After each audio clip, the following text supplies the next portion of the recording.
A 20-ton excavator is tearing into my backyard right now, digging a massive pond without one call, one notice, or a shred of permission.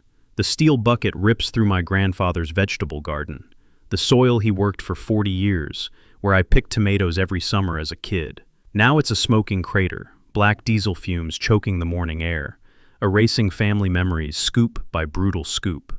Directing the destruction? Brenda Kensington, our HOA president, strutting in a hard hat like she owns my deed. She's pointing deeper, already eyeing my grandfather's hand-planted oak tree for the next hit. This so-called community retention pond is slamming straight through my private property. No permits, no vote, no legal right. Just Brenda deciding my inherited land belongs to the HOA. She's about to find out how wrong she is. What's the most outrageous thing your HOA has ever pulled on your property? Drop your city/state and your worst story in the comments. Let's expose these power trips together. My name's Grant. But let me back up, because you need to understand exactly who Brenda Kensington is and why this excavator isn't her first act of suburban terrorism. 3 years ago, I inherited my grandfather's house in Willowbrook Estates, 2 acres of paradise outside Denver, where the biggest drama used to be Mrs. Smith's sunflower competition. Along with the crystal-clear deed and my grandfather's 40-year legacy, I also inherited membership in what I thought was a normal HOA. Then Brenda moved in. Fresh from some corporate hellscape in California, she slithered into our quiet neighborhood like a snake in a garden center. Within 6 months, she'd politicked her way into the HOA presidency and declared war on anyone who didn't fit her vision of suburban perfection. The woman operates like a predator, always standing too close during conversations, voice pitched just loud enough to establish dominance, treating every interaction like a chess match where you don't know you're already 3 moves behind. Her declaration of war came on a Tuesday morning in October, the day she ordered me to remove my grandfather's memorial rose garden. I was deadheading the last blooms of the season, the same roses my grandfather had planted the year my grandmother died, when Brenda appeared at my fence line wearing her signature fake smile and clutching a violation notice like a weapon. "Grant, those roses are creating a sightline obstruction," she announced, pointing at the memorial plaque my grandfather had installed among the bushes. Community safety requires clear visibility between properties. The roses barely reached my waist. A toddler could see over them. "These are memorial roses," I told her, my voice tight with disbelief. "They commemorate my grandmother.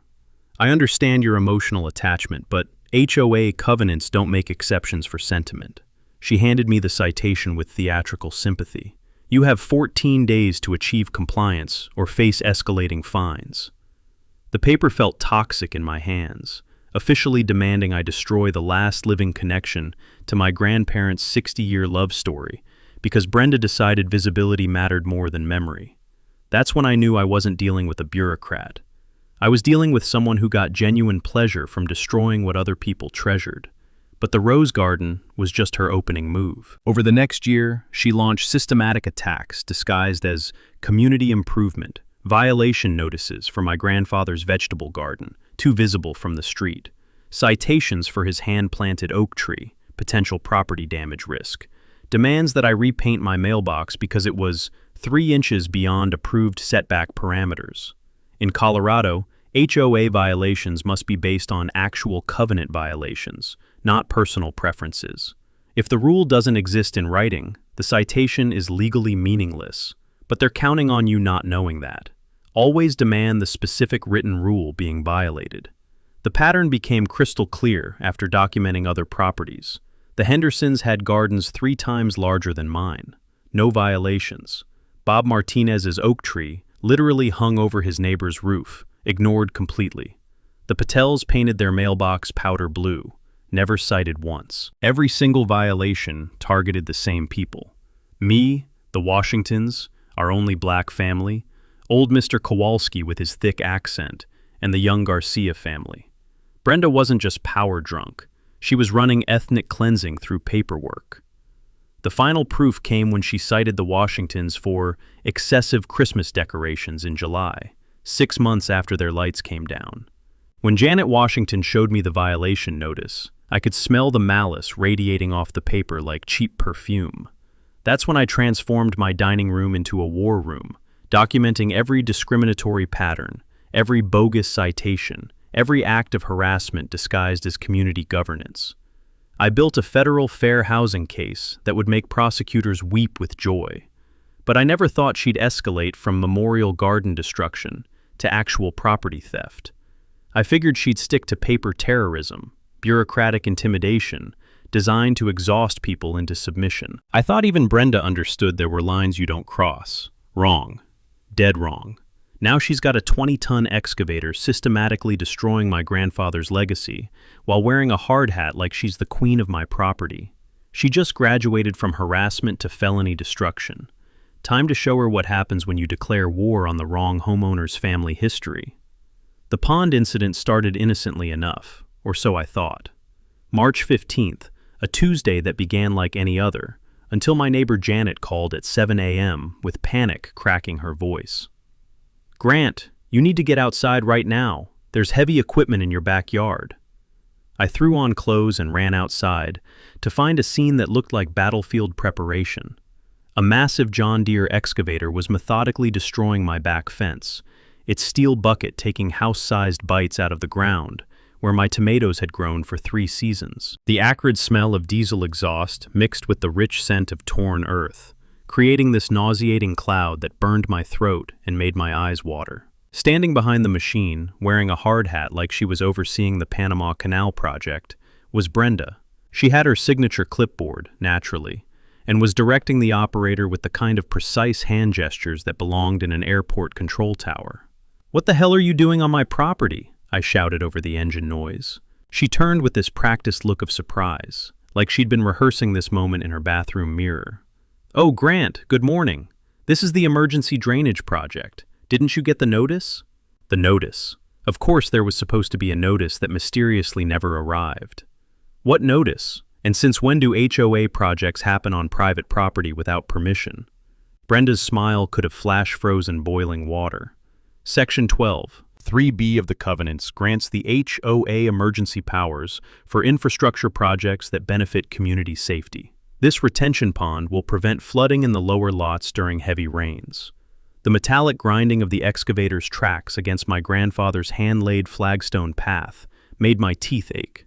40 years of careful stonework was being pulverized under 20 tons of steel, while this woman quoted fake legal authority like she was reading from scripture. The operator, a weathered guy in his 50s who looked like he'd rather be anywhere else on Earth, kept glancing between us with the expression of someone watching a bar fight he wanted no part of. "Show me the emergency authorization," I demanded, pulling out my phone to start recording everything. "It's all filed properly with the city," she replied, tapping her clipboard with the confidence of someone who'd never been challenged on anything. "You can review the paperwork during normal business hours." That's when the pieces clicked into place. I dealt with real emergency authorizations during my first year of fighting Brenda's harassment campaign. When she tried to have my oak tree emergency removed after a minor thunderstorm, I learned that legitimate emergency work requires immediate notification to affected property owners. The city doesn't just let people dig up private property based on clipboard authority and a hard hat. The crunch of destroyed gravel under my boots provided percussion to her increasingly defensive explanations as I documented every angle of the destruction. "Grant, you're being unnecessarily confrontational about a project that benefits the entire community. Everyone except the guy whose family legacy you're feeding into a wood chipper." Within 2 hours, I'd assembled my response team. The police classified it as a civil matter, but the city planning department perked up immediately when I mentioned unauthorized excavation permits. My lawyer friend Derek, who specialized in property disputes and had a particular hatred for bureaucratic bullies, promised to pull permit records within the hour. Derek's callback made my entire week. "I've got the permit application right here on my screen. Your friend Brenda listed herself as the property owner for your lot. She literally filed paperwork with the city claiming she owns your land." The woman had just graduated from petty harassment to federal fraud territory. I'd read enough about permit violations during my documentation phase to know that filing false ownership claims wasn't just stupid, it was criminally stupid. The kind of stupid that carries felony charges and mandatory prison time. But the real satisfaction came when City Inspector Patricia Reeves arrived the next morning with her own clipboard and the kind of no-nonsense demeanor that makes fake authorities everywhere break into cold sweats. "Ma'am," she said, addressing Brenda with professional courtesy that barely concealed complete contempt, "this permit application contains several material misstatements. Most notably, you don't own this property." Brenda's face cycled through more emotions than a soap opera actress discovering her evil twin. "That's obviously a clerical error. Filing false permit applications is a Class 4 felony under Colorado law," Inspector Reeves interrupted, consulting her tablet with the precision of a surgeon. "It carries up to 6 years in prison and $500,000 in fines.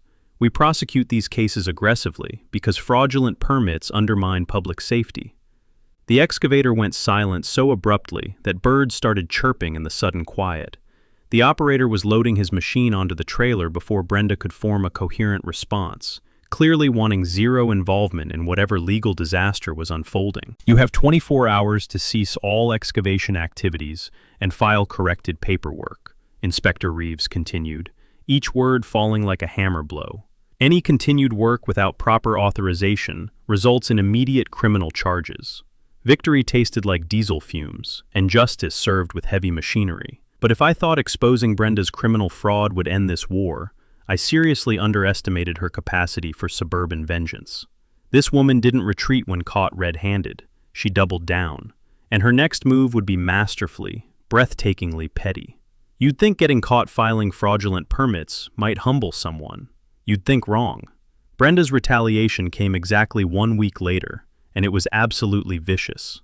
I was drinking my morning coffee, still staring at the excavator damage through my kitchen window, when the certified letter arrived. Another thick envelope, another performance of fake authority, but this time, Brenda had crafted something truly diabolical.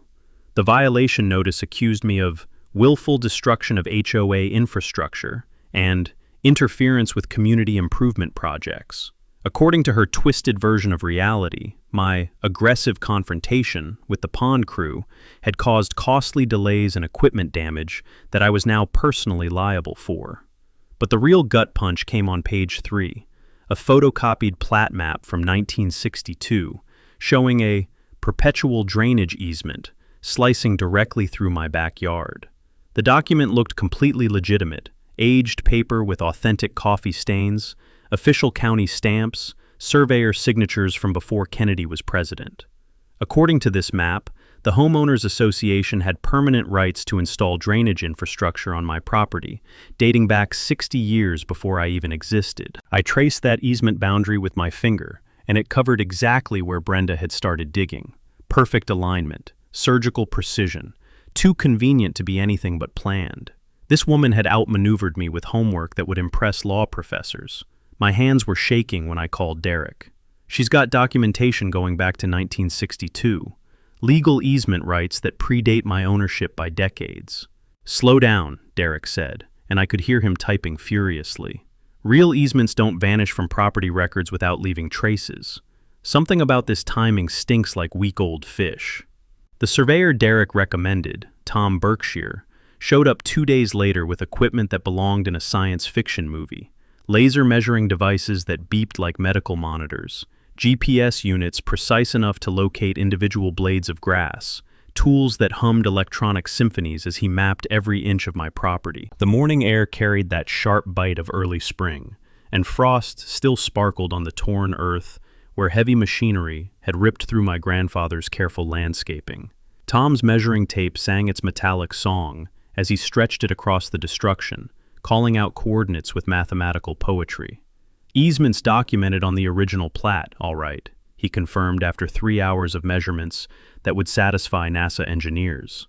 "But something's off about the legal description." He pulled out a magnifying glass and studied the document with the intensity of a detective examining evidence. The morning sun caught the glass lens, throwing tiny rainbows across the aged paper as he searched for details invisible to normal vision. "Here's what she didn't expect anyone to find," Tom said, pointing to microscopic text in the document's corner. "This easement was officially abandoned in 1987. See this county clerk notation? Abandoned by non-use with the official seal. My legal research from fighting Brenda's earlier harassment campaigns kicked in like muscle memory. Abandoned easements die completely. They revert to the property owner and can't be resurrected without starting the entire approval process from scratch. If this easement was legally dead in 1987, Brenda had zero authority to dig so much as a flower bed on my land. The counterattack wrote itself. I drafted a demand letter requiring the HOA to pay complete restoration costs under abandoned easement law, citing precedents that would bankrupt their operating budget if they tried to fight it. But something nagged at me. The document was too perfect, too conveniently aligned with Brenda's pond project. So I started digging through HOA financial records, which Colorado law makes available to any homeowner patient enough to navigate the bureaucratic maze. Those boring spreadsheets revealed a pattern that made my earlier anger look like gentle annoyance. 18 months of payments to a downtown Denver law firm, $3,200 in legal research expenses. Every invoice focused on easement research and documentation for multiple properties throughout Willowbrook Estates. Brenda wasn't just targeting me, she was building legal weapons against half the neighborhood. Then I found the smoking gun that stopped my heart. February invoice, $847 for historical document reproduction and aging services.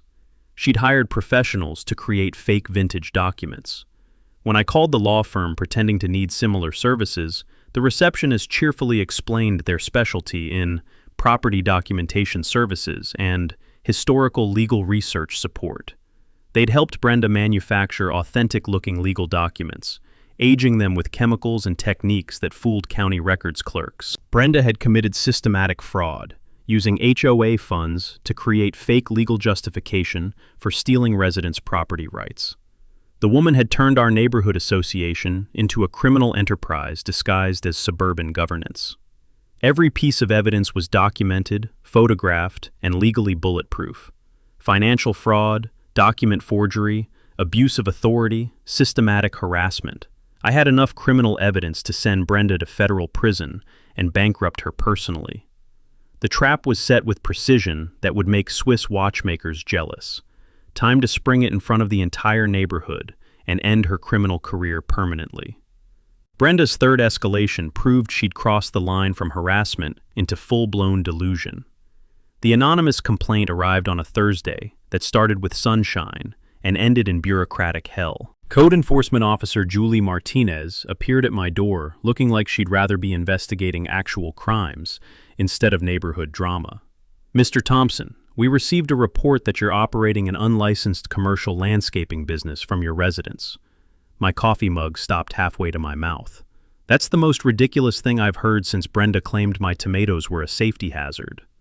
Anonymous complaint filed yesterday alleges you're storing commercial equipment, accepting payments for landscaping services, and operating without proper permits. She tapped her tablet with the weary rhythm of someone who'd mediated too many petty feuds. "I'm required to inspect for code violations."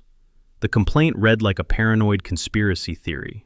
Specific ordinances cited with legal precision, detailed inventory of my commercial-grade garden tools, aerial photographs of my tool shed that must have been taken from a drone or neighbor's second-story window. Someone had invested serious surveillance time in crafting this fiction. Officer Martinez spent an hour documenting my entirely normal collection of shovels, rakes, and a lawnmower that probably remembered the Clinton presidency.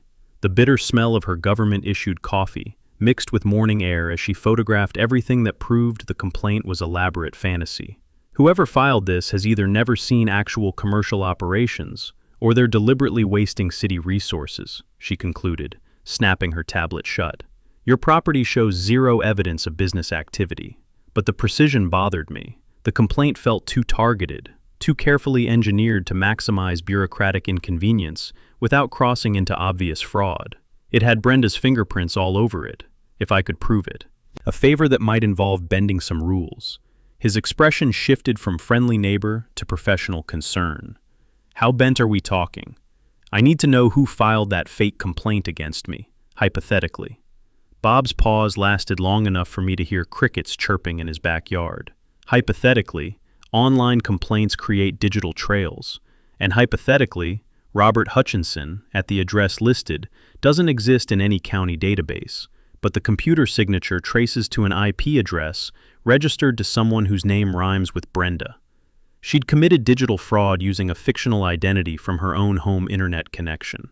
The woman had either completely lost her mind or become so confident in her fake authority that she'd stopped caring about evidence trails. My response required maximum community exposure with theatrical impact. I spent the weekend crafting the neighborhood newsletter that would end Brenda's criminal career. Every fraudulent document photographed in high resolution, every financial violation documented with bank records, every harassment pattern laid out like a federal prosecutor's evidence board. But instead of quietly distributing it, I planned something that would guarantee every resident saw the evidence personally. Hey neighbors! Community potluck this Tuesday. Let's share food and discuss some interesting discoveries about recent HOA activities. Bring your appetite and any questions about neighborhood governance. 23 families packed our community center that Tuesday evening, creating the kind of crowd density that made fire marshals nervous. The air vibrated with anticipation, while competing casserole aromas created this surreal backdrop for what everyone suspected would be a neighborhood reckoning. My evidence display covered 3 folding tables, like a crime scene investigation. Poster boards showing permit fraud, blown-up fake easement documents, financial records proving fund misuse. The whole arrangement looked like something from a courtroom drama, except our defendant was the woman who'd been terrorizing us for years. The real devastation began when neighbors started sharing their own nightmare stories. Janet Washington stood up clutching a folder that bulged with violation notices. Christmas lights citation in July. The decorations had been stored in my basement since New Year's Day, but Brenda swore she had current photographs. Miguel Garcia's voice shook with barely contained rage. Monthly fines for our constantly barking dog. We don't own a dog, haven't owned a dog. My wife's allergic to dogs, but somehow our non-existent dog violates quiet hours every week. Old Mr. Kowalski shuffled forward with a shoebox overflowing with lawn citations, his accent thick with years of accumulated frustration. She brings measuring stick to my grass every week. Same grass I cut perfect, but her stick always shows different numbers. Magic stick, always wrong numbers. By evening's end, 17 families had signed formal complaints, and 3 neighbors volunteered to provide sworn testimony about systematic harassment that crossed every legal line between community governance and criminal fraud. Brenda's retaliation came with lightning speed. The next morning brought a police report claiming I'd physically threatened her during a routine property inspection. Her creative writing described my aggressive approach and implied threats of serious consequences during what she called legitimate HOA business. But when Sergeant Williams asked for specifics, her story crumbled faster than a house of cards in a hurricane. The final confrontation was about to begin, and this time she'd have no escape route. The game-changing discovery came from the most unlikely source, Brenda's own arrogance. Derek called me at 6 a.m. on a Saturday, his voice tight with the kind of controlled excitement that comes from finding evidence that ends careers and starts criminal investigations. I've been digging through the original neighborhood covenants all night, he said, barely containing what sounded like professional euphoria mixed with disbelief. Brenda just made the biggest legal mistake of her life, and she documented every second of it. I stumbled toward my coffee maker, my brain still processing the previous day's potluck revelations and the growing pile of evidence against our neighborhood's self-appointed dictator. What kind of mistake? The kind that transforms 3 years of harassment into federal fraud charges with mandatory prison sentences. The explanation hit me like ice water in the face. When Willowbrook Estates was developed in 1978, residents operated under voluntary guidelines. Suggestions about lawn care and house colors, nothing more. The mandatory HOA with enforcement powers didn't exist until 1985. When enough homeowners voted to establish binding covenants with legal teeth. But here's what Brenda either didn't know or chose to ignore. Properties purchased before 1985 were grandfathered under the old voluntary system. Unless owners specifically opted into the new mandatory structure through written agreement, they remained exempt from HOA authority. Brenda bought her house in March 1984, Derek continued, his voice dropping to the tone reserved for delivering devastating news. She's been claiming HOA powers while legally having no more authority over this neighborhood than a random person walking their dog. The coffee mug slipped from my hands, shattering against my kitchen floor in a spray of ceramic shards that somehow perfectly matched the sound of my 3-year nightmare collapsing into clarity. Every violation notice she'd sent was criminal harassment, disguised as official business. Every fine she'd imposed was attempted extortion. Every board meeting she'd chaired was fraud. The pond excavation wasn't just trespassing.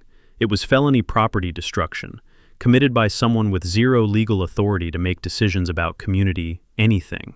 She's been running a completely fake presidency? My voice came out as a croak. Worse.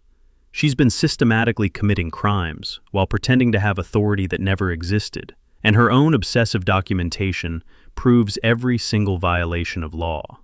The beautiful, devastating irony was that Brenda's compulsive record-keeping had created a perfect evidence trail of her own criminal conspiracy. Every citation meticulously filed with the city, every board decision recorded in official minutes, every harassment campaign documented with the thoroughness of someone who believed her imaginary authority was unquestionable and permanent. I walked to my back window, staring at the excavator damage that had started this war, but now seeing it through completely different eyes.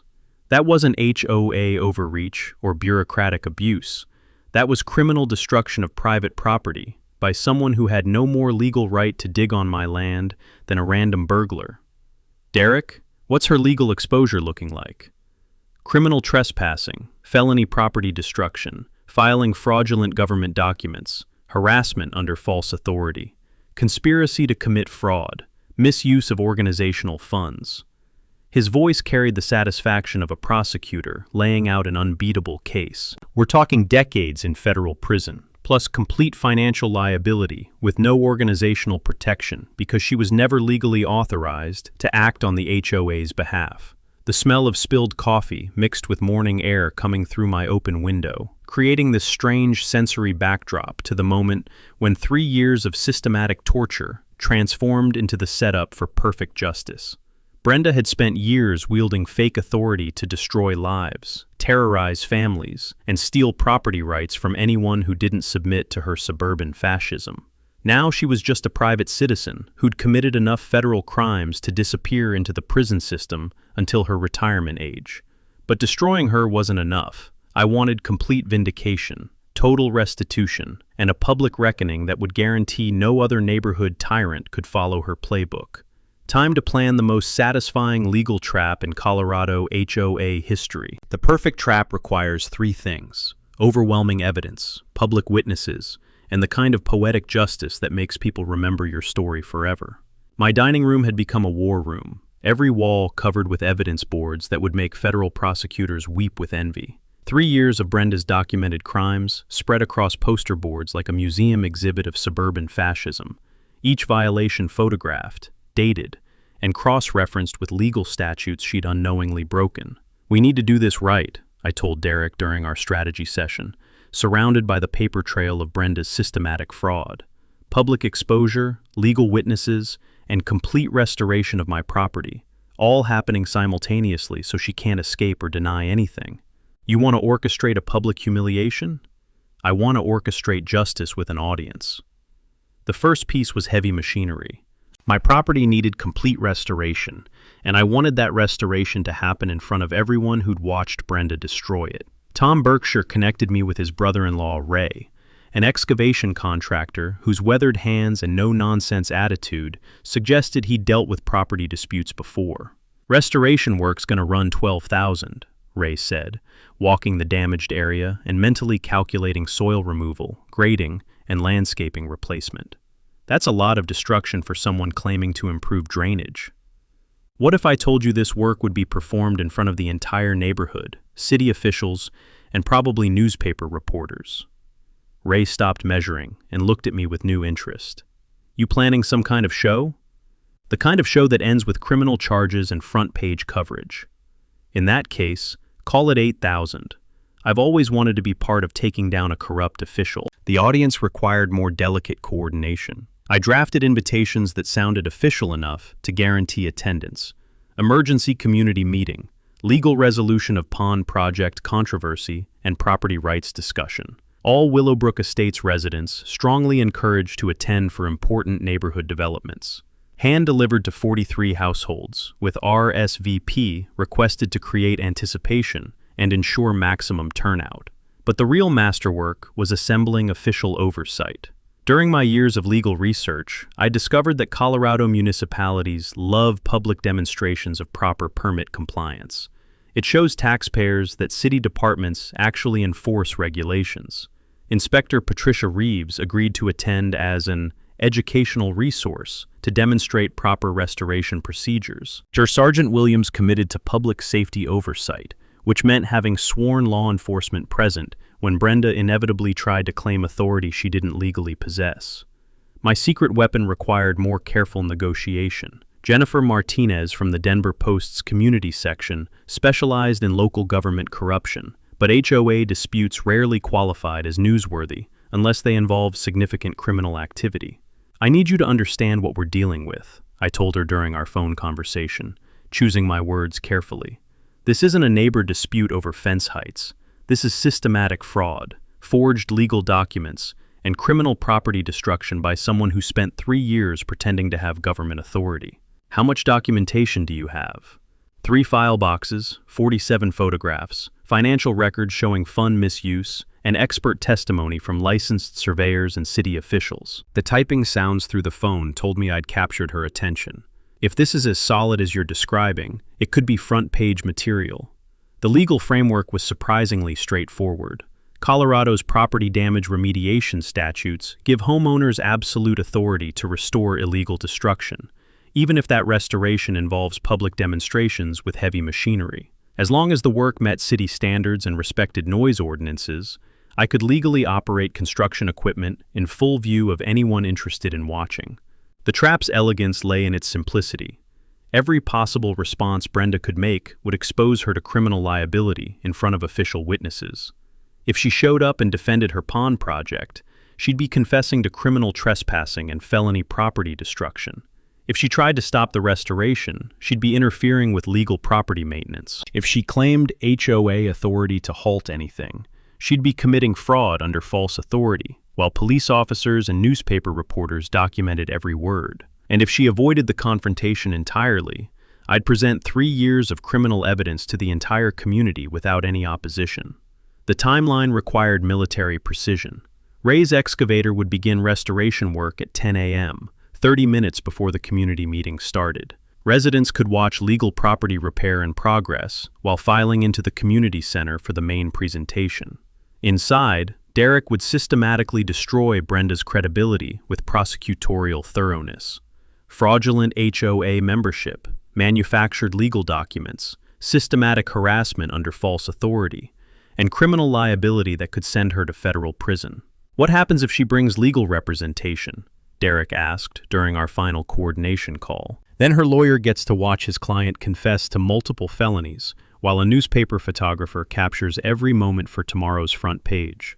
The morning air carried that sharp bite of early spring as I surveyed my battle-scarred backyard one final time. In 6 hours, the excavator damage that started this war would be completely erased. Brenda's criminal career would be publicly exposed, and 3 years of systematic harassment would finally end. Time to show an entire neighborhood what happens when you fight back with better evidence and bigger equipment. Brenda's desperation move came at 8:30 a.m., 90 minutes before her world was scheduled to collapse in front of the entire neighborhood. She appeared at my front door with backup, a nervous man in an expensive suit who looked like he'd been dragged out of bed for emergency damage control, and Janet Ferguson, our HOA treasurer, whose expression suggested she'd rather be anywhere else on earth. The morning air still carried that crisp bite of early spring, but I could smell the desperation radiating from Brenda, like cheap perfume mixed with flop sweat.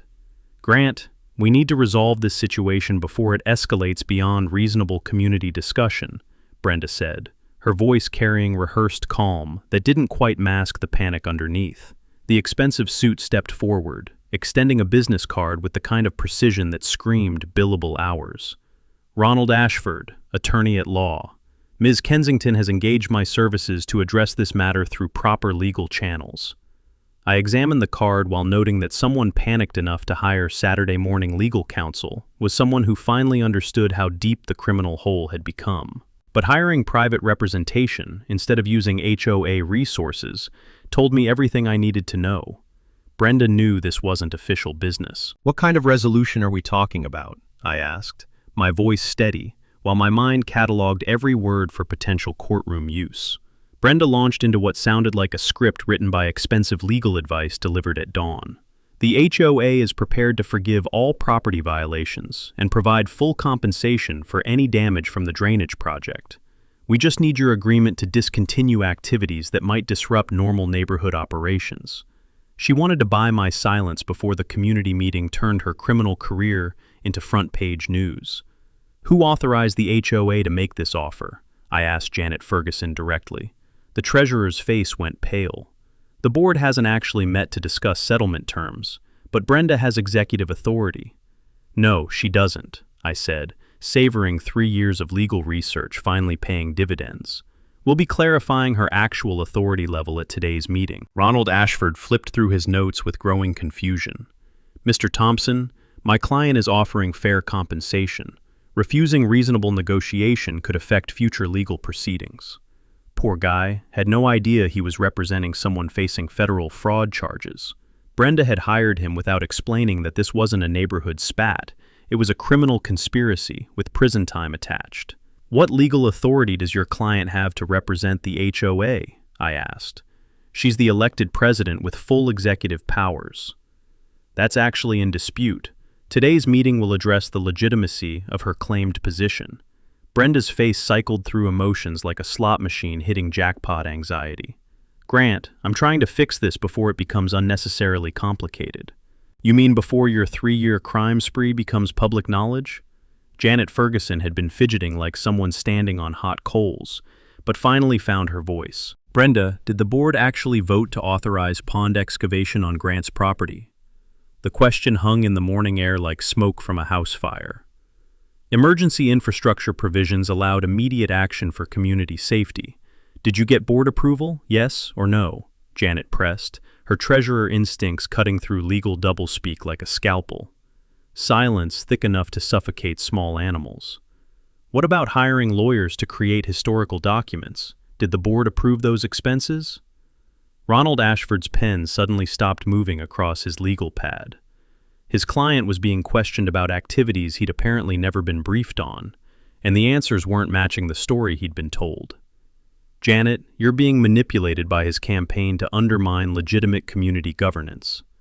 "I sign every check," Janet interrupted, her voice strengthening with accountant fury. "I never authorize payments for document reproduction or easement research. Where did that money come from?" The settlement meeting was imploding like a controlled demolition, and Brenda's own lawyer was realizing he'd been hired to represent someone who'd been creative with the truth about recent activities. "Perhaps we should postpone until I can review all relevant HOA documents," Ashford said, his professional composure cracking like ice in spring sunshine. That's when Brenda threw her final Hail Mary with the desperation of someone whose back was against the wall, and the wall was on fire. "Grant, if you continue this public attack on my reputation and community standing, I'll be forced to pursue legal action for defamation." I felt my first genuine smile of the morning. "You're threatening to sue me for exposing documented criminal activity, for spreading malicious lies about a legitimately elected official, an official whose election may have been invalid under original covenant requirements?" Her lawyer was scribbling notes frantically, finally understanding he'd walked into a legal disaster without proper information or adequate preparation. "Community meeting starts in 1 hour, I announced, checking my watch with satisfaction. "Feel free to attend and present your defense. Everything will be documented with official witnesses." As they retreated to Brenda's car, I could hear Ronald Ashford asking rapid-fire questions about covenant compliance, board procedures, and the specific basis for her claimed authority. She'd brought a lawyer to intimidate me, but instead gave him front-row seats to witness her contradictions and evasions. The final confrontation was about to begin, and she'd just handed me additional evidence of her desperation. At 9:45 a.m., Ray's excavator rumbled into my backyard like mechanical thunder, announcing the end of Brenda's criminal empire. The John Deere 310 was smaller than the machine Brenda had used for her illegal pawn project, but it sounded twice as powerful. Ray positioned it with surgical precision at the edge of the damaged area, hydraulics hissing like angry serpents as he adjusted the stabilizer legs and prepared to systematically erase every trace of her property destruction. "Remember," I told Ray as he climbed into the operator's seat, "this is a legal demonstration of proper property restoration procedures. Everything by the book, everything documented." "You got it, boss. I've got permits, insurance, and 30 years of experience. If your HOA lady wants to mess with legal excavation work, she can explain herself to my bonding company and the city inspector." The hydraulic whine of the excavator's startup sequence carried across the neighborhood like a mechanical rooster announcing dawn's justice. Within minutes, neighbors started gathering along my fence line to watch what they sensed would be the final act of our 3-year drama. Mrs. Smith appeared with coffee in a thermos and the expression of someone who'd been waiting years for this moment.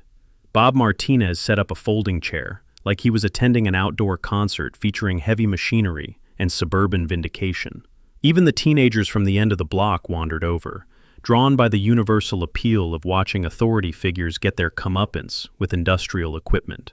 Ray worked with mechanical ballet, the excavator's bucket scooping out jumbled earth from Brenda's illegal excavation and carefully grading it into neat piles for disposal.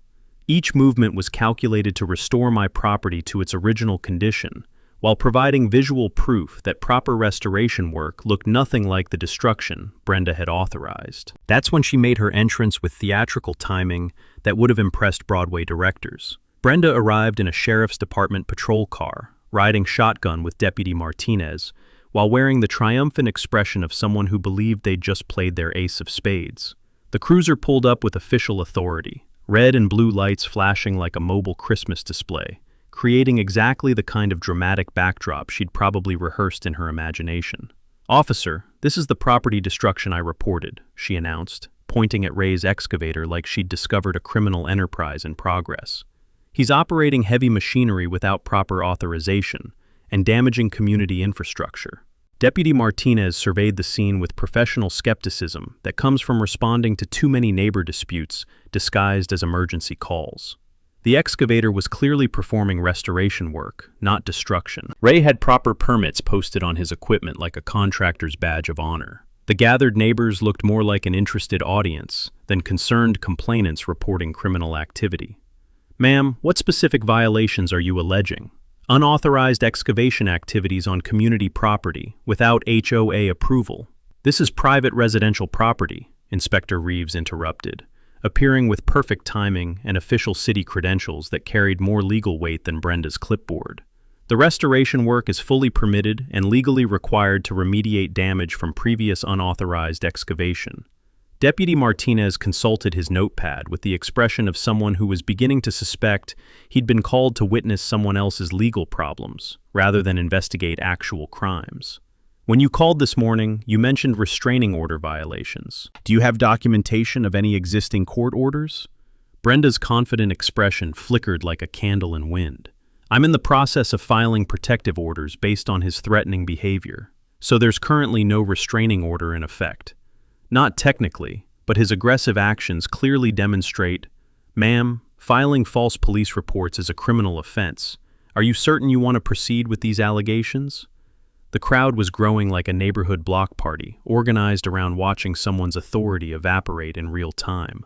More neighbors arrived carrying folders, document boxes, and cameras. Janet Washington brought a 3-ring binder labeled Brenda's Violation History. The Garcias carried manila envelopes thick with correspondence. Old Mr. Kowalski shuffled over with his shoebox full of bogus citation notices, looking like he was bringing evidence to a trial. Jennifer Martinez from the Denver Post was interviewing Mrs. Smith about her experiences with selective HOA enforcement, while the photographer captured the excavator work, the gathering crowd, and Brenda's increasingly frantic interactions with law enforcement, who were clearly losing patience with her version of events. "This is obviously a coordinated harassment campaign designed to undermine legitimate community governance," Brenda declared to anyone within shouting distance, her voice rising to the pitch reserved for desperate people making final stands. Inspector Reeves finished examining Ray's permit paperwork and restoration specifications with the thoroughness of someone who took municipal regulations seriously.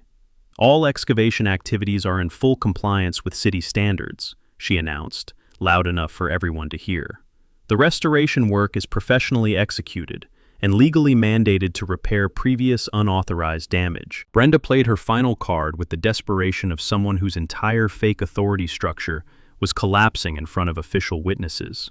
"The excavated soil belongs to the HOA," she shouted, pointing at the neat piles of earth Ray had organized for disposal. "That material was removed during an authorized community infrastructure project, which makes it organizational property." The statement was so absurdly desperate that even Deputy Martinez looked embarrassed for her. Ray called down from his excavator with the weathered voice of someone who dealt with every variety of property dispute over 3 decades. "Lady, this is dirt that came from his land. I'm literally putting it back where you illegally took it from. But the excavation was performed under legitimate community improvement authority." "Authority you don't legally possess," I said, finally stepping into the conversation with 3 years of documentation backing every word. "Because you're not actually a member of the HOA." The crowd went silent except for the excavator's idle rumble. Brenda stared at me like someone who'd just been told their winning lottery ticket was counterfeit. "That's impossible. I'm the elected president of an organization you were never eligible to join." The public confrontation was about to reach its climax, and she'd just walked into the legal trap I'd been preparing for months. The community center had never hosted drama this intense since the Great Bake-Off controversy of 2019, and that involved actual fistfights over stolen recipes. 47 residents packed into a space designed for 30, with overflow crowds spilling onto the sidewalk outside, where they could watch Ray's excavator continue its methodical restoration work. The air hummed with nervous energy, and the smell of overbrewed coffee from the ancient percolator that had probably witnessed every neighborhood crisis since the Carter administration. I stood at the front of the room with Derek, our documentation spread across 3 folding tables like a prosecutor's evidence display that would make federal courts jealous. Behind us, a projection screen showed the timeline we'd constructed: 3 years of systematic fraud, harassment, and criminal abuse of imaginary authority. Brenda sat in the front row with Ronald Ashford, who looked like he'd rather be defending serial killers than trying to explain his client's suburban crime spree. Janet Ferguson sat as far from Brenda as physics allowed, while still technically being at the same meeting. "Before we discuss the pond project," I began, my voice carrying to every corner of the packed room, "we need to address a fundamental question. Who has legal authority to make decisions for this HOA?" Derek stepped forward with documents that would end Brenda's reign of terror with the precision of a legal scalpel. According to the original Willowbrook Estates covenants adopted in 1985, mandatory HOA membership applies only to properties purchased after the covenant adoption date. Properties purchased before 1985 were grandfathered under the voluntary guidelines system. He held up Brenda's property deed like evidence in a murder trial. Brenda Kensington purchased her home in March 1984. Under the legal framework governing this community, she is not a mandatory HOA member and cannot hold office in the organization. The room erupted like someone had announced that taxes were optional and pizza was free. Every violation notice she issued was legally meaningless, Derek continued over the crowd noise that sounded like 3 years of suppressed anger finally finding its voice. Every fine she levied was unauthorized extortion. Every emergency power she claimed was complete legal fiction. Inspector Reeves stepped forward with her official city credentials and the kind of bureaucratic authority that makes fake officials everywhere break into cold sweats. "I've reviewed every permit and violation complaint filed by Ms. Kensington over the past 3 years. None were issued by someone with legal standing to represent this HOA." Brenda shot to her feet like someone had applied electricity to her chair, her face flushed with desperate fury. "This is a malicious conspiracy designed to undermine legitimate community governance." "What community governance?" Janet Washington called out from the crowd. "You sent me 17 violation notices for Christmas decorations I removed in January." "You cited me for a barking dog," Miguel Garcia added, his voice carrying 3 years of accumulated frustration. "I'm allergic to dogs." My grass violations were for measurements you invented, old Mr. Kowalski declared, waving his ruler like a weapon of mathematical justice. The floodgates opened like a dam bursting under pressure from years of stored injustice. One by one, neighbors stood up to describe their experiences with Brenda's harassment campaign. Each story followed the same pattern: impossible violations, fabricated complaints, systematic targeting based on demographics rather than actual property issues. Jennifer Martinez's photographer captured everything, the camera flash illuminating faces full of suppressed anger, finally getting its day in court. "These accusations are completely unfounded," Brenda declared, her voice rising to shouting levels that made windows vibrate. "I have followed proper HOA procedures for every enforcement action taken in this community."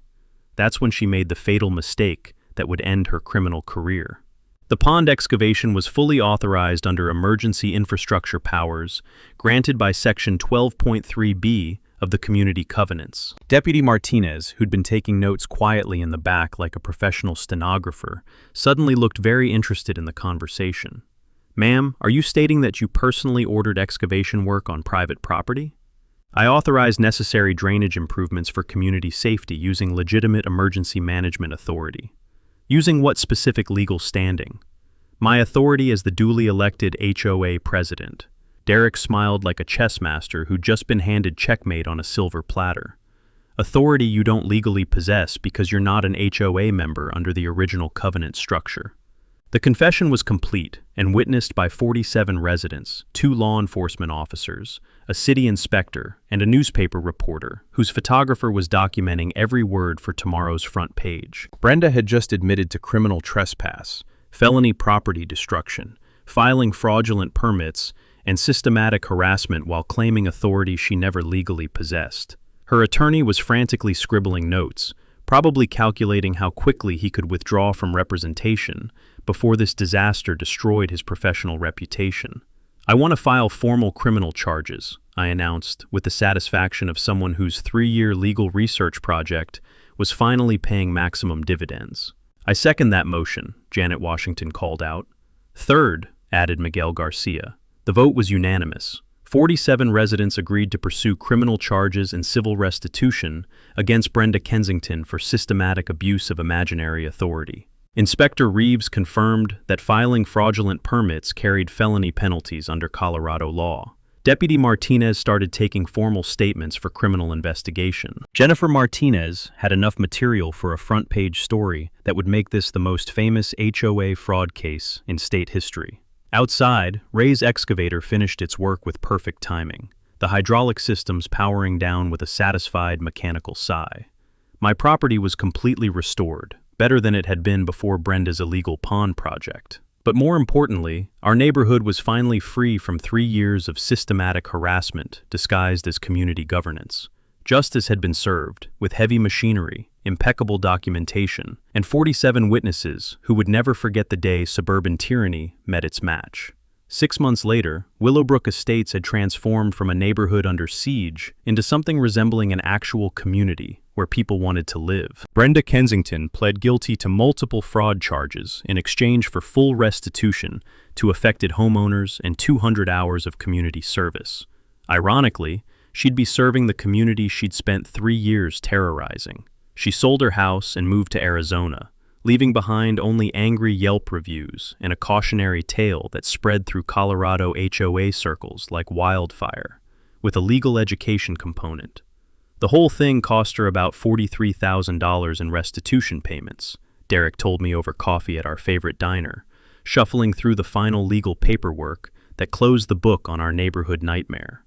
Plus attorney fees, moving costs, and the loss on her house sale when the Denver Post story made her the most famous HOA criminal in state history. The newspaper coverage had been spectacular, beyond my wildest revenge fantasies. Jennifer Martinez's front-page article, titled "Fake HOA, President's 3-Year Fraud Exposed by Excavator Showdown," became the most shared local news story in the paper's digital history. The photograph of Brenda arguing with police while my excavator worked in the background became a local meme and a cautionary tale used in municipal law enforcement training. But the real victory was what happened to our community after her criminal reign ended. With Brenda gone, the neighborhood held its first legitimate HOA election in years. Janet Ferguson was elected president by unanimous vote, with a clear mandate to create transparent, accountable community governance that actually served residents instead of harassing them. The new HOA's first official act was establishing legal oversight requirements for all future board members, including mandatory background checks and verification of actual membership eligibility. No more fake presidents with imaginary authority. Their second act launched the Willowbrook Community Garden Project on a vacant lot the HOA purchased legitimately, with proper permits and unanimous resident approval. My grandfather's destroyed vegetable garden provided starter plants for the whole neighborhood, turning his legacy into something that fed families instead of generating fake violations. The garden became a symbol of healing and community cooperation.